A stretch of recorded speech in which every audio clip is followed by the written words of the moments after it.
centymetrów się na pewno nie przeciśnie, bo do ziemi nie ma żadnych centymetrów i niżej już się nie da. Czy nie wstyd Ci tym jeździć? Kolejne pytanie, ile bierze oleju? Jak Wasze Hondy biorą olej, to sobie zróbcie silnik remont. Siema, witam Was tego jesiennego dnia. Dzisiaj pokażemy Wam Hondę Artura, która jest dosyć nietypowa, bo leży na ziemi. W ruchu podnosi się około 5 cm. A ja chciałbym Wam podziękować za masę komentarzy pod poprzednimi filmami. Mam nadzieję, że i pod tym zostawicie ich dosyć dużo. Piszcie, czy bylibyście w stanie jeździć takim samochodem na daily. A my przejdźmy do odcinka i witam się z Arturem. Siemanko. Siema. Na wstępie chciałbym powiedzieć, że z Arturem znamy się już dosyć długo, jeszcze zanim powstało Jabonnie, ale o tym jeszcze kiedyś Wam opowiemy. Co my tu mamy? Jest to Honda Accord Coupe w wersji produkowanej na Stany Zjednoczone. Rocznik 94.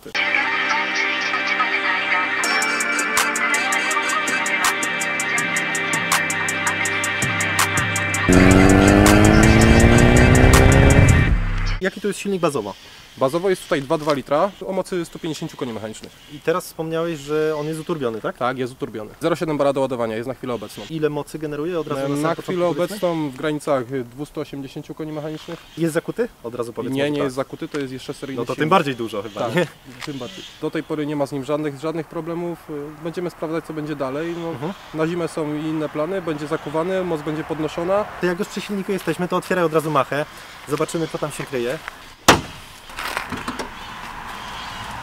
No, tu jest kolejny silnik, który po otwarciu maski pierwsze co, to razi Cię w oczy tym, jak błyszczy. Opowiedz nam, pierwsze co mi się rzuca na pewno w oczy, to ta wielka turbina.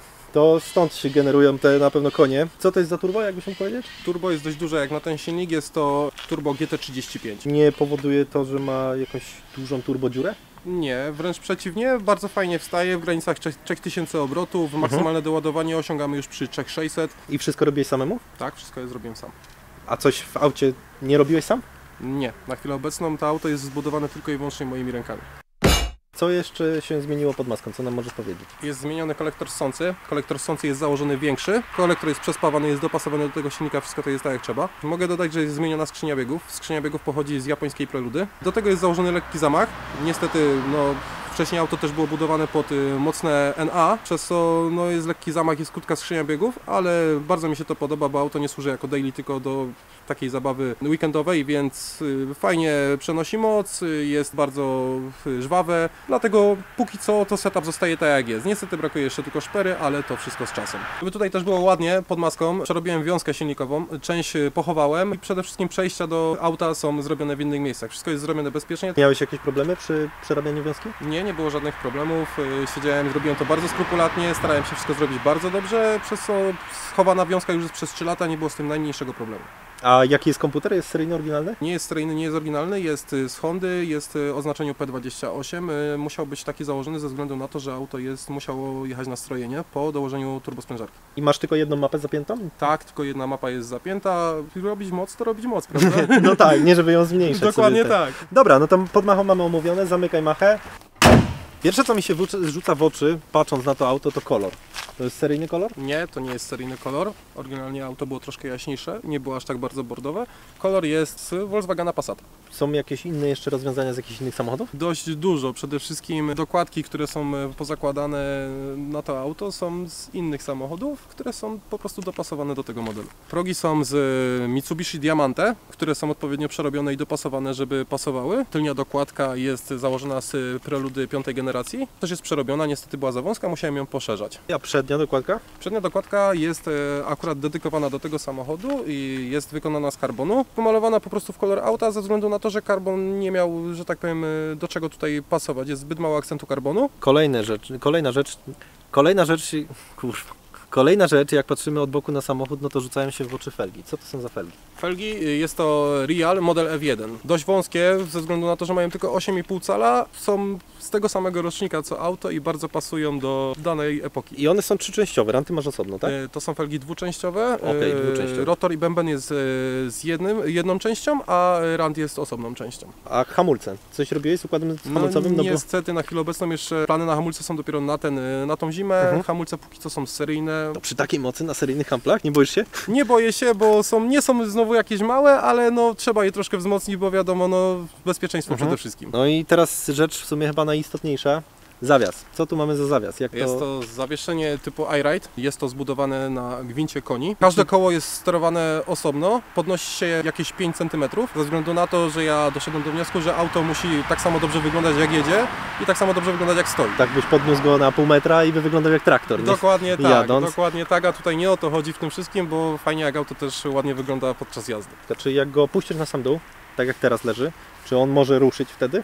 No niestety on już nie pojedzie ze względu na to, że zaparł się wydechem i podłużnicami już o ziemię. O ziemię całkiem, Tak, czyli leży całkowicie. już całkowicie na ziemi. Niżej już się nie da. Powiedz mi, co to jest za wydech? Końcowy jest całkowicie z nierdzewki, Mhm. wejście na 2,5 cala, tak samo jak cały wydech pod autem, jest zrobiony 2,5 cala, jest to całkowity przelot. Od Nie jest za razu, że- głośny? Nie.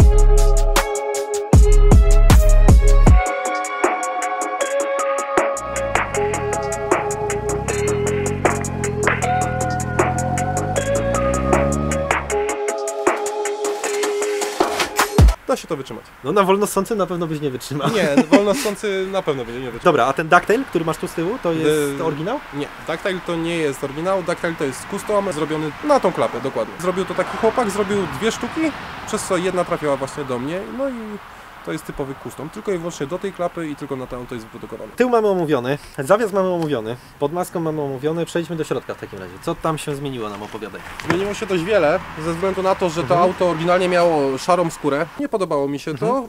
To jest wnętrze, na które polowałem bardzo długo. Szukałem go, w sumie można powiedzieć, ze 6 lat. Czyli taki rarytasik. jakiś. Rarytasik, tak. Bardzo mało akordów wyszło tym wnętrzem. Kierownicę też na pewno masz zmienioną, bo Tak, chyba ją kojarzę.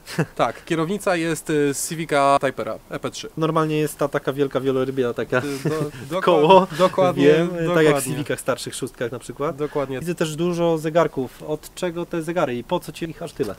Żeby monitorować cały czas pracę silnika, wiadomo, Mhm. że lepiej zobaczyć, co się dzieje z silnikiem podczas jazdy. No, wskaźniki są od temperatury wody, temperatury oleju, ciśnienia oleju, jest założony wskaźnik AFR i do tego jest dołożony jeszcze wskaźnik EGT. I na końcu boost. Rzuca się jedno w oczy. Nie powinieneś mieć tych pokręteł od tego, od temperatury?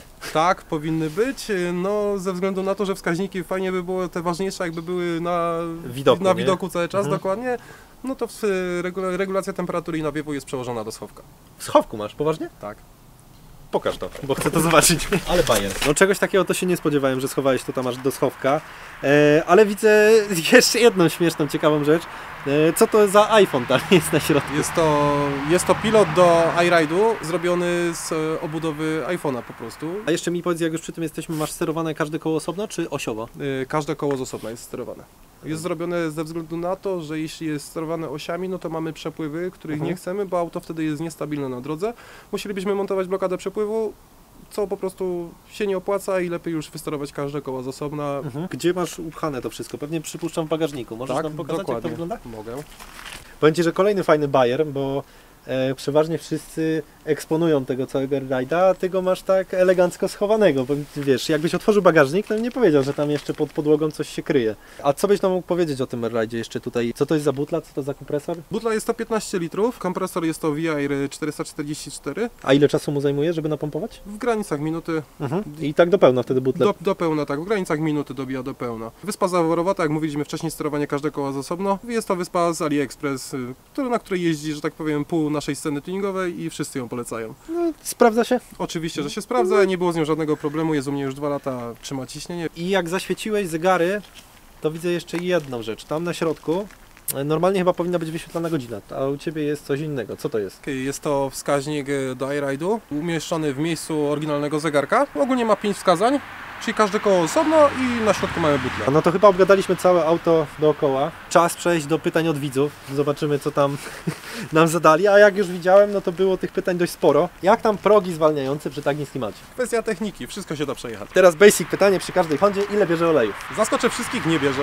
Jak się jeździ na powietrzu oraz czy da się zachować twardość zawieszenia beton na powietrzu? Oczywiście, że się da. Kwestia regulacji amortyzatora. Jeśli mamy regulację twardości, to wiadomo, że będzie twardo. Kolejne pytanie, ile bierze oleju? Jak wasze Hondy biorą olej, to sobie zróbcie silnik, remont. Czemu Accord i czy nie chciałbyś zamienić na RWD? Były takie pomysły, żeby przejść na RWD, ale Accord to jest moja taka pierwsza miłość, można powiedzieć. Jest ze mną już 10 lat i chyba już zostanie do końca. O tym już mówiliśmy, ale możemy przypomnieć, ile ma koni pod maską i czy jest to kuty silnik. Silnik jest niezakuwany, koni na chwilę obecną w granicach 280, dokładna moc będzie znana dopiero w przyszłym roku. Tu jest pytanie od jakiegoś hondziarskiego hejtera. Czy nie wstyd Ci tym jeździć? Całkowicie nie wstyd, według mnie auto prezentuje się dość dobrze. Ile całościowo kosztowało to auto po wszystkich modyfikacjach, jeżeli nam możesz zdradzić?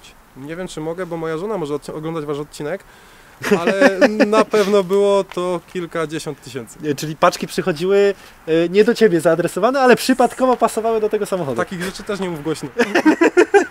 I tutaj od razu w jednym mamy napisane, żeby pozdrowić. Pozdrawiamy podgórskiego Macieja. Czy przecisnął się tam kiedyś jakiś szczur? To chyba klasyk mem. Jeszcze mu się nie udało.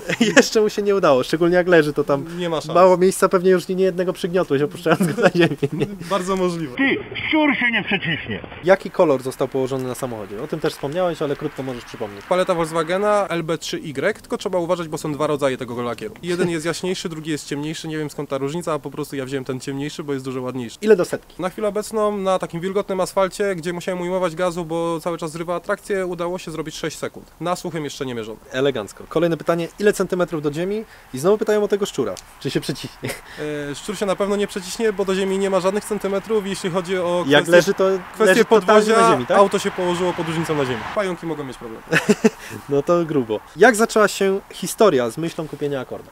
Accord był kupiony przypadkowo po sprzedaży pierwszego auta, które miałem. To jest drugie auto, które mam od kiedy zdałem prawo jazdy. Accord jest kupiony przypadkowo. Auto jest na tyle fajne, że no, nigdy nie myślałem o sprzedaży go, tylko o budowie projektu, bo jest dość rzadkie na naszej scenie tuningowej w Polsce. Tu pytanie od kogoś, kto widział auto. Dlaczego świeci Ci lewy tylny stop mocniej od prawego? Na to pytanie ciężko odpowiedzieć, ale będę musiał się temu przyjrzeć, bo sam o tym nie wiedziałem. Przy okazji widzowie Ci powiedzieli, że Ci Dziękuję. stop jeden mocniej świeci od drugiego. Ostatnie pytanie, co to za felga? Jest to Realev 1 dwuczęściowy. Dobra, no i na tyle pytań od Was. Dzięki, że zadaliście ich aż tyle. Zapraszamy na nasz Instagram, gdzie będziecie mogli zadawać pytania przed każdym filmem. Ja Tobie, Artur, bardzo dziękuję za dzisiaj. Mam nadzieję, że jeszcze kiedyś się zobaczymy, jak coś zmienisz w aucie nowego. A Wam dziękuję za to, że oglądaliście do końca. Tutaj na dole leci animacja z przyciskiem subskrybuj. No i cóż, do zobaczenia.